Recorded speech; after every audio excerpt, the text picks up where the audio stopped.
Hello বন্ধুরা, this is Rafiq Natabar, storyteller from Bangladesh. আজ আপনাদের জন্য নিয়ে এসেছি একটা অনুগল্প। গল্পটা আপনাকে দেবে কিছু শিক্ষণীয় মেসেজগুলো নিশ্চয়ই আপনি মিস করতে চান না, তাই না? তাহলে আসুন শুরু করা যাক। আজকের গল্প ফিরে আসা ছায়া, একটি হরর মোটিভেশনাল গল্প। তাহলে আসুন আমরা গল্পটি শুরু করি। মেঘলা বিকেল, মফস্বল শহরের পুরনো স্কুল ভবনটা আজ অদ্ভুত নীরব।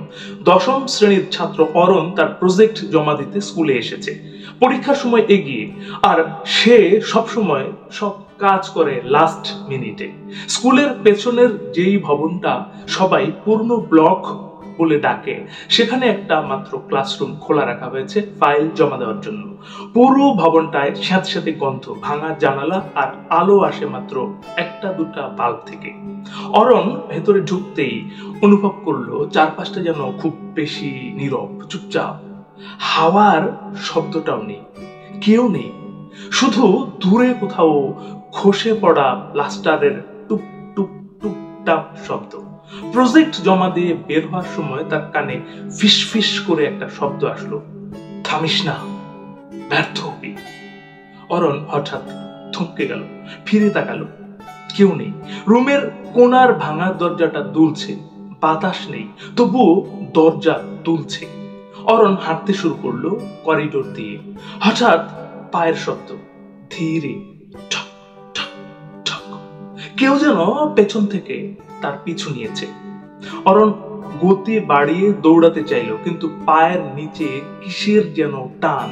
তার ঠিক সামনে সিঁড়ির বাঁকে একটা ছায়া দাঁড়িয়ে আছে, মানুষের মতো নয়, চোখখানু চিকন, লম্বা, কিন্তু শূন্যে ভাসছে।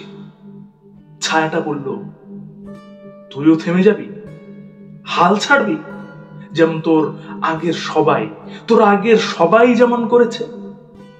অরণের গলা শুকিয়ে গেল, শুধু সে কাঁদো কাঁদো গলায় বলল, তুমি কি চাও? ছায়া এক ধাপ এগিয়ে এলো অরণের কাছে। এবার তার মুখটা দেখা গেল, মানুষের মতো, কিন্তু চোখ নেই, মুখ নেই, শুধু কালো শূন্যতা। আমি ব্যর্থতা, যাদের ভেতরে ভয় থাকে তাদের সবার পেছনে আমি থাকি, তোর পেছনেও থাকবো। অরণ কাঁপতে কাঁপতে বলল, আমি ভয় পাই, কিন্তু আমি চেষ্টা করছি। ছায়াটা হেসে উঠল, একটা শুষ্ক, ফাঁকা, গুহাময় সেই হাসি। চেষ্টা? তুই তো মাঝ পথেই ছেড়ে দিস। কি ছেড়ে দিস না? ওই মুহূর্তে অরণের মনে পড়লো 2 বছর আগে তার সব ব্যর্থতার কথা।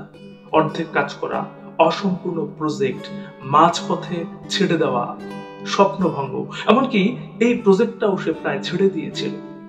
ছায়াটা তার কানের কাছে এসে ফিস ফিস করে বলল, যা, বাড়ি যা, কাজ টাজ থাক, তোকে দিয়ে কিচ্ছু হবে না। অরণ চোখ বন্ধ করে একবার লম্বা শ্বাস নিল।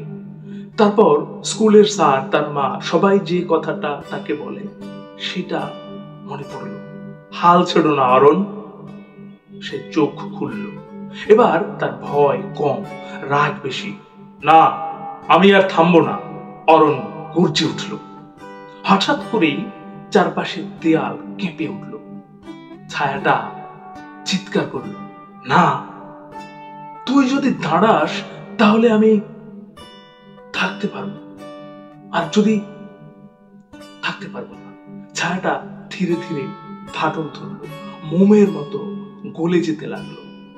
অরণ দাঁত চেপে বলল, আমি আর মাঝ পথে থামবো না, তুমি আমাকে আর নিয়ন্ত্রণ করতে পারবে না। এক মুহূর্তে ছায়াটা ধোঁয়ার মতো মিলিয়ে গেল। করিডোর আবার নীরব, কিন্তু এবার সেই নীরবতার গভীরে ভয় নেই, শক্তি আছে। অরণ নিঃশ্বাস ফেলল, অনুভব করলো ওটা কোনো ভূত ছিল না, ওটা ছিল তার নিজের ভয়, তার নিজের হাল ছেড়ে দেওয়ার অভ্যেস আর অলসতা, যা বছরের পর বছর তাকে পিছু টানছিল। সেদিনের পর থেকে অরণ আর পিছিয়ে যায়নি। যে কাজ শুরু করেছে সেটা শেষ করেছে। ভয় আসলে সে মনে করে এটা তো সেই ছায়াই আমাকে বারবার আটকাতে চাইছে। কিন্তু এবার অরুণ জানে ছায়া সব সময় থাকে, কিন্তু তুমি চলতে শুরু করলে সে আর তোমার পিছু নিতে পারে না।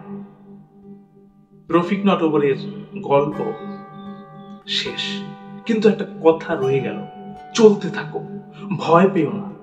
ব্যর্থতা তোমার ছায়া, কিন্তু তুমি দৌড়ালে ছায়া কখনোই তোমাকে ধরতে পারবে না। তো বন্ধুরা, আজ বিদায়। তার আগে একটা কথা বলবো, এই পৃথিবী তাকেই সম্মান দেয় যে ইউনিক কিছু করতে পারে। ইউনিক কিছু করুন। সকলের মঙ্গল কামনায় আমি রফিক নটবর আজ এখানেই শেষ করছি। ইনশাল্লাহ আবার দেখা হবে আগামীকাল নতুন কোনো ভিডিওতে। সে নাগাদ ভালো শুনুন, ভালো থাকুন। ধন্যবাদ।